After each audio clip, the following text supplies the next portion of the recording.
Hello guys, welcome to another video in my channel. अभी हम जिस मैच के बारे में बात करने वाले हैं वह आज का एक लौता जो काउंटी मैच लिस्टेड है सारे फैंटेसी साइट्स में अभी तक। तो उसके बारे में ये मैच होने जा रहा है मिडिलसेक्स और हैम्पशायर के बीच में। आखिरी जो काउंटी मैच हमने खेला था, मेरे ख्याल से जो टीम हमने शेयर करी थी वीडियो में भी और जो हम हमारे सोच के हिसाब से बना भी रहे थे, लगभग 9 आउट ऑफ 11 प्लेयर्स जो ड्रीम 11 में थे हमारे टीम में भी थे। कैप्टन वाइस कैप्टन को लेकर भी ज़्यादा हमें दिक्कत नहीं हुआ था। एक प्लेयर को ही हमने मिस कर दिया था, मिस नहीं कह सकते, हिट और मिस टाइप के प्लेयर हैं वो। उन्होंने वहाँ पे बहुत ही बड़ा कुछ इनिंग्स खेल दिया था, तो जाके हमें दिक्कतों का सामना करना पड़ा था। नहीं तो 9 आउट ऑफ 11 प्लेयर्स हमारे सही थे। मैं पूरी तरीके से क्लीन स्वीप तो नहीं कहूँगा पिछला मैच जो हमारा गया था, लेकिन अच्छा गया था, मोर देन एवरेज तो गया ही था, अच्छा गया था। उतना ज़्यादा फायदा नहीं, लेकिन काफ़ी फायदा हुआ था उस मैच में भी। तो इस मैच की एनालिसिस अगर हम स्टार्ट करें, तो इस मैच की एनालिसिस स्टार्ट करने से पहले मैं दो चीज़ें बताना चाहूँगा। एक तो ये कि यहाँ पे इस मैच में ना रिकॉर्ड्स काफ़ी कम हैं। चाहे आप ग्राउंड की रिकॉर्ड की बात करें या फिर हेड टू हेड मैचेस की रिकॉर्ड की बात करें, कोई भी रिकॉर्ड कम है। पॉइंट नंबर दो ये है कि ये जो दोनों ग्रुप टीमें हैं ना, मिडिलसेक्स और हैम्पशायर, क्या होता था, मिडिलसेक्स डिवीजन 2 की टीम रही है ओवर द इयर्स और हैम्पशायर डिवीजन 1 की टीम रही है।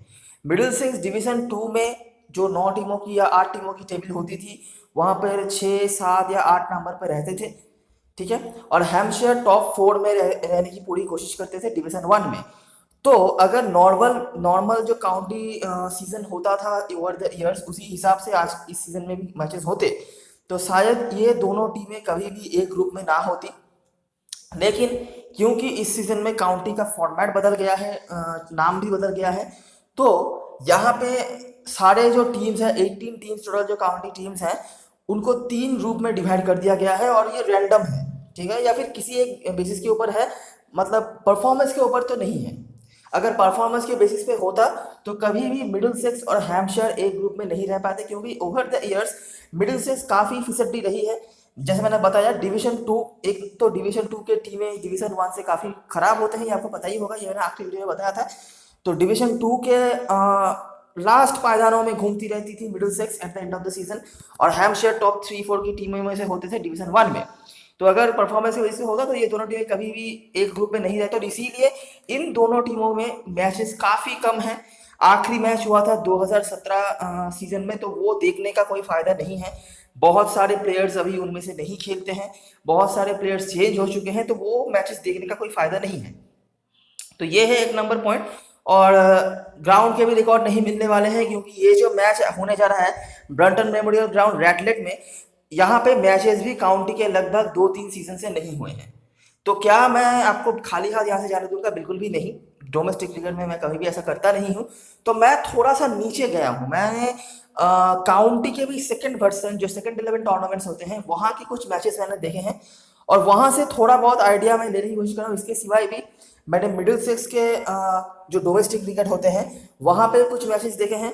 कुछ डोमेस्टिक वनडे टूर्नामेंट्स के मैचेस हुए थे 50 ओवर, वहाँ से भी कुछ मैचेस मैंने देखे हैं। और वो सब कुछ देखने के बाद जो आइडिया हमें मिल रहा है, उसी हिसाब से हम यहाँ पे बात करेंगे। रिकॉर्ड्स कम हैं, तो मैं यही कहूँगा, एक तो देखिए काउंटी लगभग स्ट्रेट फॉरवर्ड ही होता है, आपने आखिरी मैच में देखा होगा, बहुत ज़्यादा वेरिएशंस नहीं होंगे आपके और आपके ओपोनेंट्स की टीम में। लेकिन यहाँ पे हो सकता है कि चीज़ें थोड़ी बहुत ज़्यादा ही स्ट्रेट फॉरवर्ड हो, और कुछ ही चीज़, या हो सकता है एक या दो प्लेयर या फिर कैप्टन वाइस कैप्टनसी के ऊपर डिपेंड करके ही आपका जो मैच है वो डिसाइड हो। तो देखते हैं, जैसे मैंने बताया मिडिलसेक्स डिवीजन 2 की 8वें स्थान पे थी पिछले सीजन में, हैम्पशायर पिछले सीजन में डिवीजन 1 के तीसरे स्थान पर रहे थे, तो इसीलिए इन दोनों का मैच कभी पॉसिबल होता ही नहीं अगर इस तरह से ये नया जो ग्रुपिंग हुआ है टीमों का वो नहीं होता। लास्ट 3 सीजन में 2 मैचेस हुए हैं 2017-18 सीजन में, यहाँ पर दोनों ही मैचेस टाई हुए थे। अच्छा, दोनों टीमों के बारे में मैं आपको ये एक आइडिया दे सकता हूँ। दोनों ही टीमों के मैचेस हम खेले थे रॉयल लंदन कप में, तो वहाँ पे भी ये आइडिया हमें मिला हुआ था, आगे भी मैं दिखाता हूँ कि दोनों ही टीमें जो है ना बैटिंग फायर पावर के ऊपर डिपेंड ज़्यादा करती है। आखिरी मैच में जो हमने कवर किया था एसेक्स और केंट वाला, मैंने आपको वहां पे दिखाया था कि एसेक्स का बैटिंग उतना सही हो या ना हो, बहुत बड़े बड़े स्कोरर्स नहीं थे, लेकिन बॉलिंग उनकी धमाकेदार रही थी, जिसके ऊपर डिपेंड करके ही वो चैंपियन भी बने थे। और ये चीज़ मैंने उस वीडियो में बताया था कि जब भी आपको लॉन्गर फॉर्मेट क्रिकेट में, मतलब 4 डे 5 डे क्रिकेट में सक्सेसफुल होना होता है, आपकी बॉलिंग अच्छी होनी जरूरी है। क्योंकि अगर आप बैटिंग करके 500 रन भी बना देते हैं और ओपोनेंट को अगर आप ऑल आउट नहीं कर पाते हैं तो आप मैच जीतते नहीं हैं। ठीक है, तो ये चीज़ इन दोनों में लैक करती है, दोनों ही टीमों में। बैटिंग में भी दोनों टीमों का मैं कहूँगा बराबर है, लेकिन बॉलिंग उस तरह से कंसिस्टेंट नहीं है। आगे देखते हैं क्या क्या मिलता है। होम टीम में होम टीम के इस ग्राउंड पे रिकॉर्ड भी नहीं है अभी तक। इस सीरीज में एक एक मैच हुए हैं जो मैं आपको आगे दिखा दूंगा। आखिरी सीजन के कुछ परफॉर्मेंस की बात करें तो मिडिल से इसका ना बैटिंग में भी उतना कुछ खास था नहीं। अगर हम ओवरऑल सीजन परफॉर्मर की बात करें तो रॉबसन और सिम्पसन, ये दोनों नाम आपको दिख जाएंगे। इसके सिवाय भी कुछ कुछ मैचों में एस्किनासी, कुछ कुछ मैचों में होल्डेन, कुछ कुछ मैचों में गप्पिस रन बनाए थे, लेकिन उस तरह से खास कुछ नहीं। हैम्पशायर के होकर हालांकि बैटिंग में बहुत बड़े बड़े नाम थे, बहुत ही अच्छे अच्छे परफॉर्मर थे। सैम नॉर्थ ईस्ट ये टीम के कैप्टन हैं।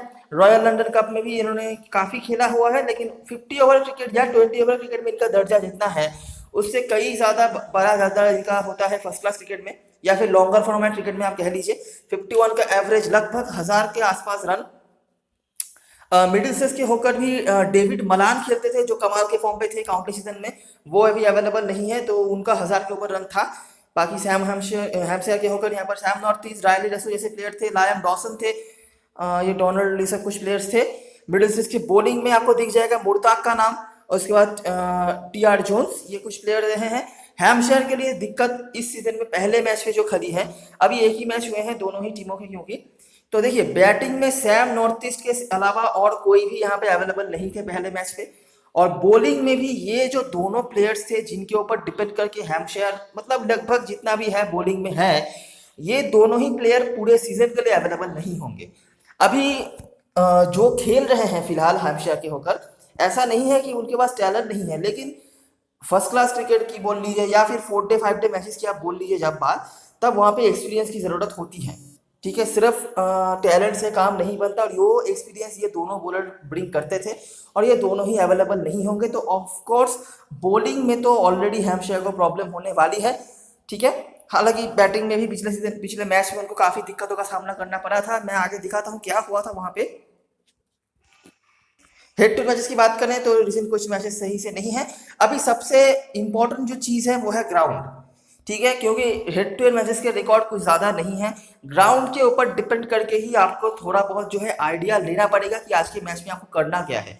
देखिए ये मैच में मैं आपको सॉर्ट आउट करके दे सकता हूँ स्मॉल लीग के लिए। बड़ी लीग के लिए ना ये मैच काफ़ी कंफ्यूजिंग है, क्योंकि पिछले मैच में हमको फिर भी एक आइडिया था कि आप सिर्फ बॉलर्स को या फिर स्पिनर ऑलराउंडर को कैप्टन बना सकते हैं, तब भी आपका सेफ पॉइंट आ जाएगा टीम में। वो अलग बात है कि हेइनोकुन ने एक बहुत ही बड़ा शतक लगा दिया था, नहीं तो सब कुछ एज यूजुअल और एज एक्सपेक्टेड ही था। लेकिन यहाँ पे बता पाना थोड़ा मुश्किल है, क्यों, मैं आपको आगे समझाता हूँ। तो सेकंड डिवीजन के मैच है, ये हुआ था पिछले सीजन में मई महीने में हुआ था। तो पहले इनिंग में देखिए जो टीम पहले बल्लेबाजी कर रही है उनका बना है 330 फॉर 7, ऑल विकेट डाउन भी ना हुआ। ठीक है, यहाँ पे होल्डन ने रन बनाया था, पेसर डोमिनेशन पहले इनिंग्स में। दूसरे इनिंग में बैटिंग थोड़ा बहुत गड़बड़ कर दिया था ग्लैमरगन वैसे भी एक वीकर टीम ही है, तो जो भी हो यहाँ पर भी पेसर डोमिनेशन दिख जाएगा। उसके बाद 208 फिर से होल्डन का शतक। होल्डन के इस मैदान पे काफ़ी अच्छे रिकॉर्ड्स हैं, मैंने कई मैचेस उनके देखे हैं, मतलब काउंटी के तो कोई मैचेस नहीं है, जाहिर सी बात है, लेकिन निचले पायदान की क्रिकेट में होल्डन ने जितने भी मैचेस यहाँ पे खेले हैं ना, काफ़ी अच्छा परफॉर्मेंस उनका रहा है, और वैसे भी अच्छे फॉर्म पर चल रहे हैं होल्डन। तो यहाँ पर एक इनिंग्स में शतक लगाया था उन्होंने, यहाँ पर भी 208 ऑल विकेट डाउन नहीं हुआ था। यहाँ पर स्पिनर्स ने विकेट लिए थे, और उसके बाद आखिरी इनिंग्स पे 352 का टारगेट था, चेस तो नहीं हुआ, लेकिन 280 रन भी बन गए। मतलब देखिए फोर्थ इनिंग्स में आकर भी 280 बन रहा है, फोर्थ इनिंग्स में आकर भी स्पिनर्स उस तरह से डोमिनेट नहीं कर पा रहे हैं, और फोर्थ इनिंग्स में आकर भी ओपोनेंट जो टीम है, जो भी टीम बैटिंग कर रही है, वो ऑल आउट नहीं हो रही है। तो ये है पहला मैच, आप देख सकते हैं, जहां पर 4 में से 3 इनिंग्स में सारे विकेट्स गिरे नहीं हैं। पेसरों का डोमिनेशन रहा है, सिर्फ एक इनिंग्स में स्पिनर ने ज़्यादा विकेट लिया था, बाकी पेसरों का ही ओवरऑल डोमिनेशन है। दूसरे मैच की बात करें, ये एक और मैच है जहां पर फिर से आप देखेंगे पहले इनिंग्स में 299, ठीक है, जहां पर एंडरसन जो अभी स्क्वाड का पार्ट है, बाकी प्लेयर्स अवेलेबल नहीं है।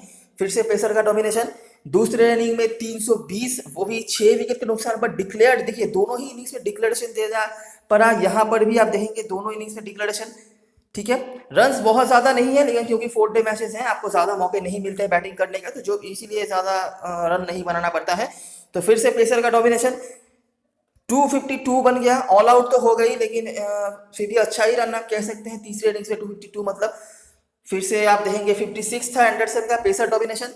और आखिरी इनिंग्स में टारगेट दिया था 232 का, जो को आराम से यहाँ पे चेस कर लिया, और वो भी 45 ओवर में। एक मतलब 4 डे पिच के लिए 45 ओवर में 234 रन बनना मतलब बहुत बड़ी बात है, और वो भी विकेट गिरे हैं सिर्फ 4। ठीक है, तो ये तो आपको पूरी तरीके से आइडिया लग ही रहा होगा कि इस पिच पे बैटिंग काफी अच्छी होती है। अभी क्या है, क्योंकि अभी नए काउंटी नियम के हिसाब से पहले इनिंग में जो भी टीम बैटिंग करेगी, मतलब जो भी टीम अपने पहले इनिंग्स खेल रही है, वो 120 ओवर से ज्यादा खेल नहीं पाएगी। तो आप ये तो एक्सपेक्ट कर ही सकते हो कि फर्स्ट डे में एक्सपेक्टेशन यही है कि जो भी टीम बैटिंग करेगी ना, उनका ऑल विकेट डाउन होना मुश्किल है। ठीक है, फिलहाल के लिए आप ये सोच के रखो। तो ये है पॉइंट नंबर 1 की बैटिंग यहाँ पे काफी अच्छी होती है।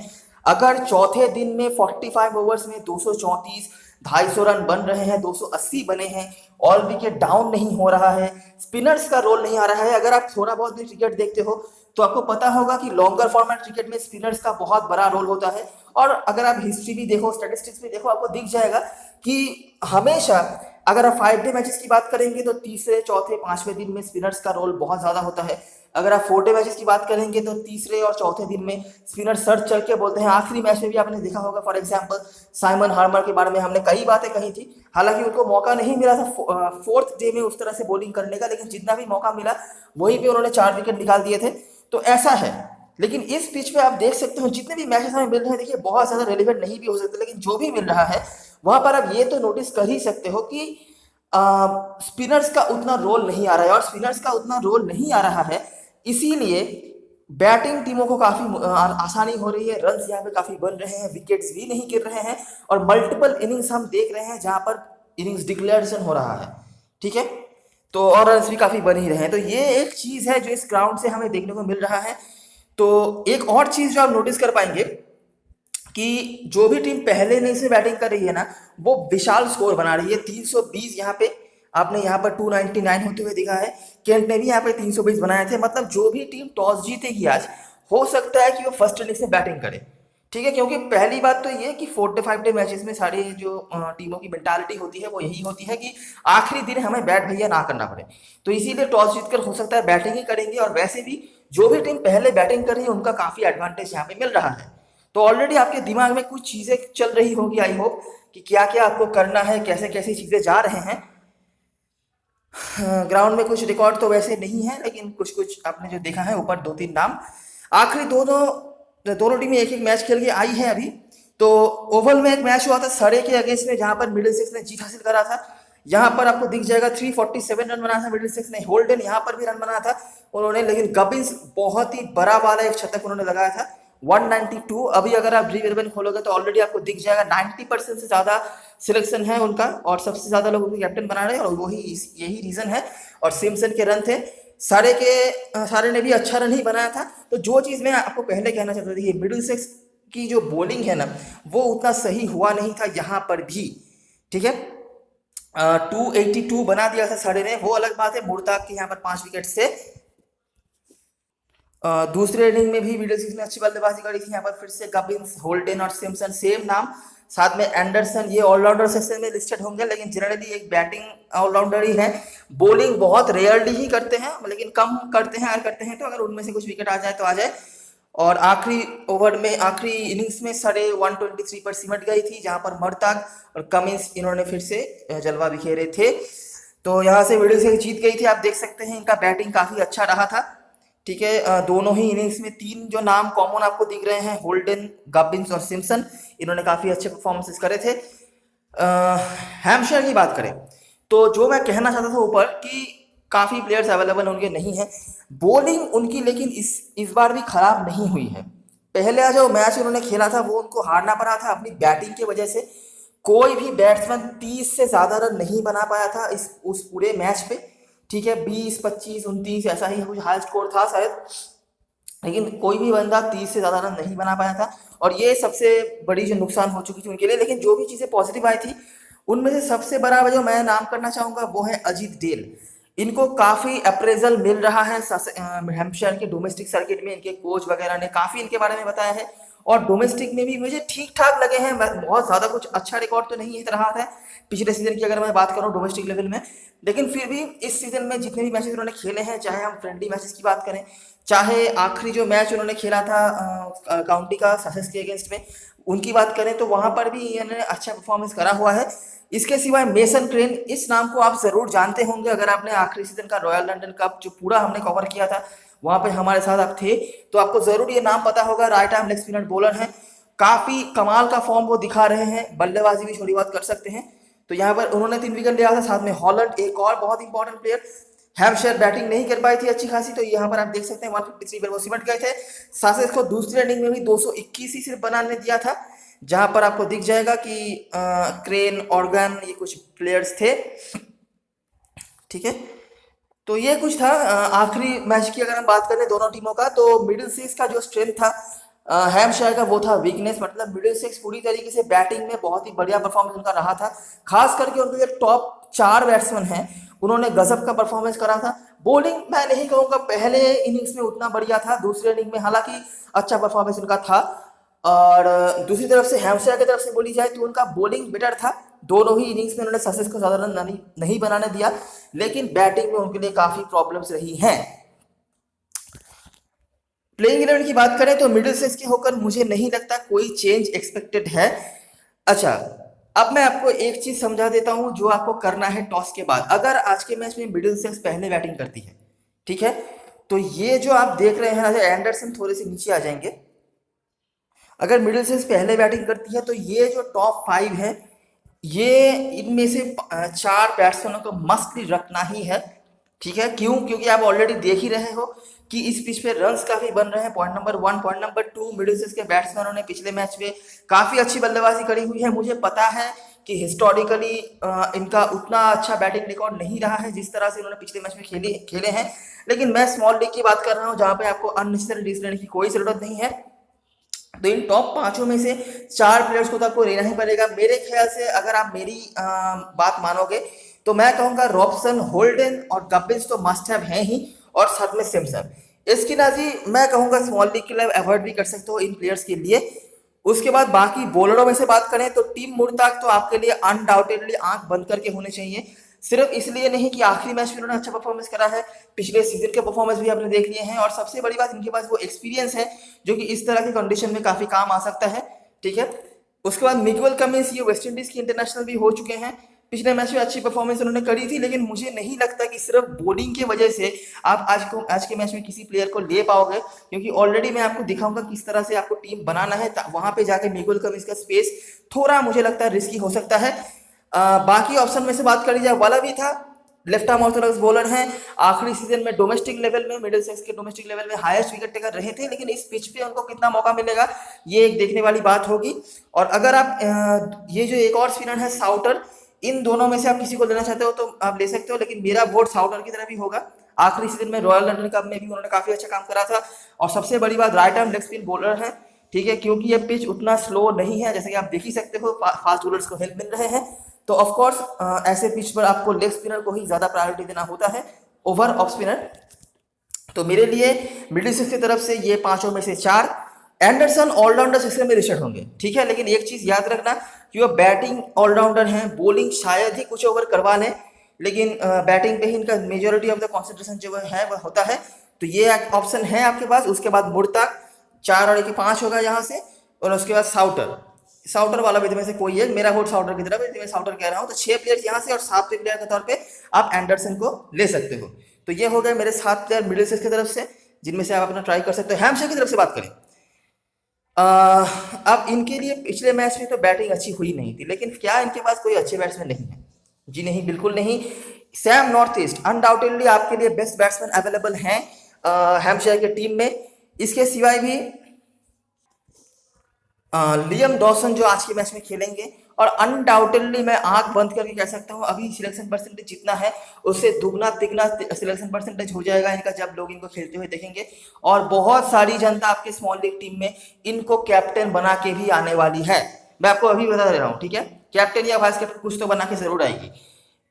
ये आज के मैच में अवेलेबल होंगे। ये हो सकता है मैकमनस की जगह पर आज के मैच में खेलें और कीपिंग करेंगे एल्सॉप। अभी देखिए एल्सॉप के बारे में एक बात मैं बताना चाहूंगा, एल्सॉप का सिलेक्शन परसेंटेज कुछ साइड्स में काफी ज्यादा है। एल्सॉप ने पिछले सीजन में लिमिटेड ओवर क्रिकेट में काफी अच्छा परफॉर्मेंस करा हुआ था, लेकिन अगर आज के मैच में वो कीपिंग नहीं करते हैं जो कि पिछले मैच में मैकमनस ने किया था, तो ये तो एक पॉइंट उनके लिए गया। बैटिंग में लॉन्गर फॉर्मेट क्रिकेट में मुझे एल्सॉप का उतना खास कुछ देखने को नहीं मिला है, पहली बात तो। और दूसरी बात ये कि हो सकता है कि उनको लेने के लिए आपके पास स्पेस भी ना बचे, ठीक है। बाकी ऑप्शंस की बात करें तो हॉलैंड को तो आपको लेना ही पड़ेगा, अनडाउटेडली सबसे सेफेस्ट प्लेयर होंगे हैम्पशायर की तरफ से पॉइंट स्कोर करने के लिए। उसके बाद लियोन डॉसन, उसके बाद मेसन ट्रेन, एक और कमाल के बॉलर, बैटिंग भी कुछ हद तक कर लेते हैं, right arm leg spin bowler हैं और आप इनको गलती से भी गलती करके मिस नहीं कर सकते हैं। बाकी बॉलरों में से बात करें, फुलर ये बैटिंग भी कर सकते हैं। आपको याद होगा आखिरी सीजन का रॉयल लंदन कप का फाइनल जहां पर इन्होंने कमाल का परफॉर्मेंस करा था, वो अलग बात, इनकी टीम हार गई थी। Keith Barker left arm medium pace bowler हैं और इनके सामने आज कुछ ऐसे प्लेयर्स आएंगे। अच्छा, सैम रॉबसन राइट हैंडेड होगा,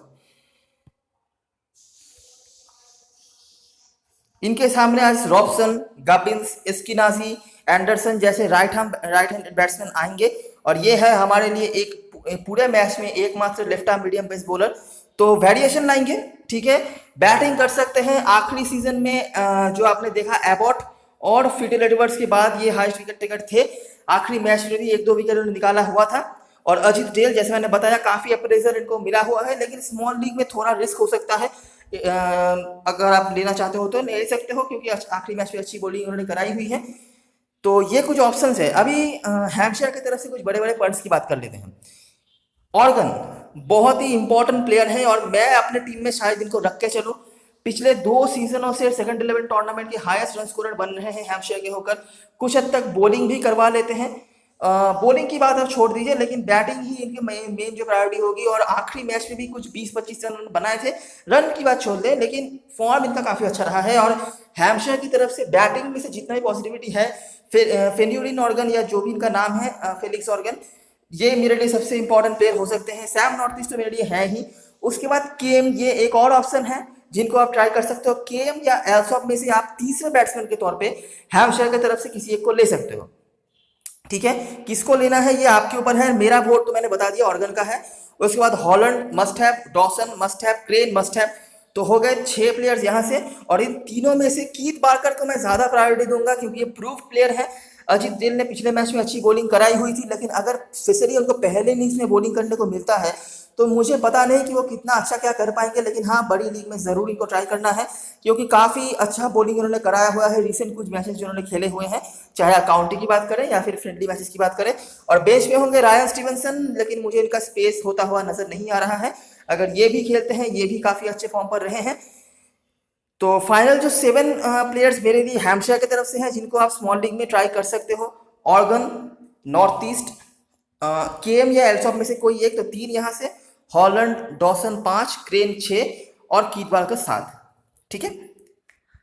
कैप्टन वाइस कैप्टन चॉइस की बात करें तो मिडिलसेक्स के होकर गबिन्स सबके कैप्टन हैं और आप भी बना सकते हो। बहुत ज्यादा इलॉजिकल तो नहीं है, लेकिन क्या है कि बैट्समैन हैं, इनको फेल होने के लिए एक ही गेंद चाहिए होता है। और इसीलिए यह मैच भी पूरा काफी रिस्की है, क्योंकि ऑलरेडी आप समझ चुके होंगे कि इस मैच में हाईएस्ट पॉइंट स्कोरर जो भी होंगे उनको बैटिंग से ही कुछ करना पड़ेगा। अब अगर ये सेफ बैट्समैन होते हैं, तो अगर आप समझ लीजिए किसी भी बैट्समैन को कैप्टन वाइस कैप्टन बना रहे हैं, तो उनको फेल होने के लिए चाहिए एक गेंद, ठीक है। अगर वो एक गेंद उनके पास आ गया तो वो भी फेल, आप भी फेल। तो यही पे एक रिस्क है, लेकिन यही रिस्क आपको आज मैच जिता सकता है। उसके बाद होल्डन, रिस्की में एंडरसन का ऑप्शन आएगा। उसके बाद हैरिस, बहुत ज़्यादा रिस्क लेना है तो रॉबसन। बैटिंग में से बहुत लोग इनको शायद आज के मैच में मिस कर जाएं, लेकिन अगर स्पेशली मिडिलसेक्स पहले इनिंग्स में बैटिंग करती है तो मैं बिल्कुल भी आपको नहीं कहूँगा कि इनको ड्रॉप करिए। और बुर्ताग या साउटर में से कोई एक हैम्पशायर की तरफ से। डॉसन सबके कैप्टन वाइस कैप्टन में से कुछ तो होंगे ही, ये तो मैं लिख के दे सकता हूँ। उसके बाद हॉलैंड, रिस्की में सैम नॉर्थ ईस्ट और बहुत ज़्यादा रिस्क लेना है तो केम जो बैट्समैन है एच केम, और ऑर्गन में से कोई एक, और मेसन ट्रेन बॉलर में से तो अभी एक बार देख लेते हैं ड्रीम 11 की टीम और किस तरह से और टॉस के ऊपर डिपेंड करके आप अपनी टीम को चेंज कर सकते हो। तो ये पूरा थॉट प्रोसेस जो है, अगर मिडिलसेक्स पहले बैटिंग करती है तो और मिडिलसेक्स के आखिरी मैच के परफॉर्मेंस के ऊपर बेस करके ही है, ठीक है। आप देख सकेंगे कि पिछले मैच की तरह मैंने यहाँ पे ज़्यादा बॉलर नहीं रखे हैं, क्योंकि बॉलिंग के जो भी पॉइंट्स आपको मिलेंगे और उस बॉलिंग के पॉइंट की वजह से आप जिस भी बैट्समैन को आज के मैच में ड्रॉप करोगे ना, वही हो सकता है कि आपको ज़्यादा पॉइंट देखे जाए। तो जैसे मैंने बताया, मिडिलसेक्स अगर पहले बैटिंग करती हैं तो मैं इन चारों प्लेयर्स को तो नहीं मिस करना चाहूंगा। एस्किनासी का भी ऑप्शन है जिनको आप रॉबसन की जगह पर ट्राई कर सकते हो। बाकी ये तीन तो मेरे लिए without any doubt, regardless of the toss, important है ही। उसके बाद सैम नॉर्थ ईस्ट को मैंने रखा है। अगर आप चाहो, अगर हैम्पशायर पहले बैटिंग कर रही है तो रॉबसन के जगह पर आल्सॉप जो कीपर में होंगे, या फिर केम, ये जो होंगे ये भी अच्छे फॉर्म पर रहे थे डोमेस्टिक लेवल में, आप इनको ट्राई कर सकते हो। अच्छा, तो ये तो है। अभी अगर मैं हैम्पशायर की तरफ से बात करूं तो मैंने दोनों ऐसे प्लेयर्स को लिया है जो कि आपके लिए सेफेस्ट पॉइंट स्कोरर है। सेफेस्ट पॉइंट स्कोरर मतलब विदाउट एनी डाउट ये आपको कुछ पॉइंट्स तो कलेक्ट करके देंगे ही। बैटिंग भी अच्छी खासी कर लेते हैं। बॉलिंग मुझे हॉलैंड से ज़्यादा उम्मीदें हैं, डॉसन से ज़्यादा उम्मीदें नहीं है इस पिच पर, तो ये सेफेस्ट पॉइंट स्कोरर हैं। उसके बाद ऐसे बैटिंग ऑप्शन मैंने ऑर्गन को रखा है नॉर्थ ईस्ट के साथ, और बॉलर्स में से आप देख सकते हो मैंने मुर्ताक को रखा है। क्रेन मेरे लेग स्पिनर है और मैं गलती से भी इस कंडीशन में उनको मिस नहीं करूंगा। और साउटर, अगर आपको साउटर के जगह पे किसी एक को लेना है तो आप यहाँ पे कमिंस को भी ले सकते हो, स्पेशली अगर ये फोर्थ इनिंग्स बॉलिंग करते हैं तो काफ़ी इंपॉर्टेंट हो सकते हैं इनका जो वेरिएशन है। और क्योंकि फोर्थ इनिंग्स में कुछ भी हो, पिच थोड़ा सा स्लो हो ही जाता है, चाहे स्पिनर्स को हेल्प मिल रहा है स्लो हो या ना हो, लेकिन स्लो होता है तो वहाँ पे कमिंस का एक्सपीरियंस काफ़ी काम आ सकता है। बॉलरों में से स्टीवनसन का भी ऑप्शन आपके पास अवेलेबल होगा जिनको आप ट्राई कर सकते हो। और मुझे यहाँ पे खास कोई नजर नहीं आ रहा है। वालाविता और यहाँ से डेल, ये दोनों आपके लिए ग्रैंड लीग में जरूर काम आएंगे। वालाविता स्पिनर हैं लेकिन हाईएस्ट विकेट टेकर रहे थे डोमेस्टिक सर्किट में। हालांकि इस सरफेस में उनको कितना हेल्प मिलेगा यहाँ पे मुझे थोड़ा डाउट है।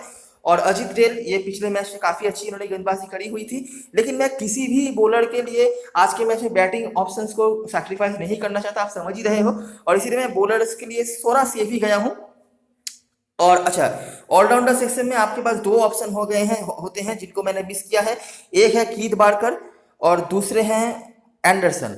एंडरसन का सिलेक्शन परसेंटेज काफ़ी हाई है और हो सकता है जिनको कुछ भी नहीं पता है वो एंडरसन को लेके भी आए, लेकिन प्रॉब्लम क्या है कि एंडरसन सिर्फ बैटिंग के पॉइंट दे सकते हैं। अभी मैं आपको एक चीज़ समझाता हूँ। ये टीम है, अगर मिडिलसेक्स पहले बैटिंग करती है तो अब अगर मिडिलसेक्स को दूसरे इनिंग्स में बैटिंग करना पड़ता है, देखिए हो सकता है अगर मिडिलसेक्स आज के मैच में दूसरे इनिंग्स में बैटिंग करें तो भी पहले दिन में ही उनका बैटिंग आ जाए, क्योंकि हैम्पशायर की बैटिंग उतनी अच्छी नहीं चल रही है। लेकिन अगर हैम्पशायर ने अच्छी बल्लेबाजी कर ली पहले इनिंग्स में और मिडिलसेक्स को दूसरे दिन में बैटिंग करने को आना पड़ा है, तब उनके लिए बैटिंग में प्रॉब्लम आ सकती है। तब आप क्या कर सकते हो, ये जो मैंने 4 बैटिंग के ऑप्शन रखे हैं ना, इनमें से आप किसी एक को ड्रॉप करके एंडरसन को रख सकते हो थोड़ा सेफ रह के, ठीक है। और अगर जैसे मैंने बताया हैम्पशायर अगर पहले बैटिंग कर रही है तो उनके तरफ से भी एक एक्स्ट्रा बैट्समैन को जरूर ऐड कर लेना। मैंने यहाँ पे सैम नॉर्थ ईस्ट और ऑर्गन के रूप में 2 जेन्युइन बैट्समैन को रखे हैं और बाकी ये दोनों ऑलराउंडर्स को रखे हैं। मतलब लगभग 4 ऑप्शन तो मेरे पास हैं ही, लेकिन इसके सिवाय भी एक और ऑप्शन ऐड कर लेना अगर हैम्पशायर पहले बल्लेबाजी कर रही है। लीड जो मैं कहना चाहता हूँ इस मैच के बारे में, जो भी टीम पहले इनिंग्स में बैटिंग करेगी, ठीक है, चाहे वो हैम्पशायर करे चाहे वो मिडिलसेक्स करे, एक्स्ट्रा बैट्समैन उनके लेके चलना। हो सके तो कीपर बैट्समैनों को ज़्यादा कवर कर लेना, क्योंकि कीपर बैट्समैन जो भी होंगे वो आपके लिए कैचिंग के पॉइंट्स भी दे सकते हैं। मैंने यहाँ पे आल्सॉप को ज़्यादा प्रायोरिटी नहीं दिया है जो कीपर सेक्शन में लिस्टेड है, ठीक है। इसका रीज़न यही है क्योंकि वो कीपिंग नहीं कर रहे हैं। अगर वो कीपिंग करते हैं और अगर हैम्पशायर पहले बल्लेबाजी करती है तो आल्सॉप को ज़रूर अपनी टीम में पिक कर लेना, कुछ नहीं तो कैचिंग के बहुत सारे पॉइंट्स वो आपको देखे जाएंगे, ठीक है। बॉलरों में से मुझे नहीं लगता कि आपको ज़्यादा इधर उधर करना चाहिए। हो सकता है कि आप साउटर के जगह पर एक और ऑप्शन को ले लो, बाकी मुझे नहीं लगता। ऑलराउंडर सेक्शन में मैं तो पर्सनली ये 3 ऑप्शंस को लेके ही चलूंगा। चौथा ऑप्शन मैंने आपको बता दिया है, कीथ बार्कर जो बॉलिंग ऑलराउंडर है, बॉलिंग से ज़्यादा पॉइंट देंगे, और एंडरसन बैटिंग ऑलराउंडर हैं। स्पेशली अगर हैम्पशायर नहीं, मिडिलसेक्स अगर बाद में बैटिंग करने आते हैं दूसरे इनिंग्स में तो आप एंडरसन को ट्राई कर सकते हो। कैप्टन वाइस कैप्टन चॉइस की बात करें, सारी जनता गब्बिंस को बना रही है। हो सकता है कि आपके ओपोनेंट्स ऐसे हैं जो गब्बिंस को कैप्टन ना बनाए, वाइस कैप्टन बनाए, लेकिन कुछ तो बनाए। आप भी बना सकते हो क्योंकि लॉजिकल है। मेरे लिए डिफरेंशियल कैप्टन चॉइस होंगे होल्डन। ऑलरेडी मैंने काफी कैप्टन भास्कर की चॉइस लेके दिए हैं, लेकिन फिर भी होल्डन मेरे लिए बहुत ही अलग हट के चॉइस हो सकते हैं। और उसके बाद रॉबसन। ये कुछ ऑप्शंस हैं जिनको मैं मिडिल की तरफ से ट्राई कर सकता हूँ। हैम्पशायर की तरफ से दोनों सेवेज पॉइंट स्कोरर तो मैंने बता दिया, इन दोनों को आप ट्राई कर सकते हो। और उसके बाद सैम नॉर्थ ईस्ट, काफी दिनों से इनके फॉर्म का प्रॉब्लम चल रहा है। मैं रॉयल लंदन कप से इनको देख रहा हूँ, वहां पे भी 30-40 के ऊपर एक भी इनिंग्स उनका नहीं रहा है, अगर मैं बहुत गलत नहीं हूँ तो। लेकिन रिकॉर्ड्स वगैरह सब कुछ इनके साथ में है। और क्योंकि मिडिल से इसकी जो बॉलिंग है ना, वो उतनी अच्छी नहीं है। पिछला मैच उन्होंने बैटिंग के ऊपर डिपेंड करके जीता है, ना ही बॉलिंग के ऊपर। तो इसीलिए हो सकता है कि सैम नॉर्थ ईस्ट आज के मैच में कुछ कर भी दे। और बहुत बड़ा रिस्क लेना है, स्पेशली ग्रैंड लीग में तो ऑर्गन का ऑप्शन मैंने आपको दिया है। इसके सिवाय भी एच केम जो उनका जो भी नाम है बैटिंग सिस्टम में लिस्टेड हो गई है। तो ये रही कुछ ऑप्शंस और ये कुछ एनालिसिस। अगर आपको अच्छा लगा हो तो लाइक जरूर करना। वीडियो थोड़ा लंबा होगा क्योंकि रिकॉर्ड्स वगैरह यहाँ पे नहीं है जो कि मैं आपको स्ट्रेट फॉरवर्ड बता सकूं। यहाँ पर काफी सारी चीजें कॉमन सेंस के ऊपर है। 4 दिनों का मैच है, मैक्सिमम 4 इनिंग्स के भी मैचेस हैं। तो बहुत सारी चीज़ें आपको कॉमन सेंस के ऊपर डिपेंड करके डिसीजन लेनी होती है। तो इसीलिए मैंने इतना टाइम लिया है ताकि आप सब कुछ सही से समझ पाओ। बाकी टेलीग्राम चैनल पे ज़रूर ज्वाइन हो जाना, क्योंकि लाइनअप आने के बाद काफ़ी सारी इंपॉर्टेंट चीज़ें वहाँ पर हम डिस्कस करते रहते हैं। अगर कोई अनयूजुअल या अनएक्सपेक्टेड चेंजेस होता है तो। तब तक के लिए best of luck for this match and goodbye for now.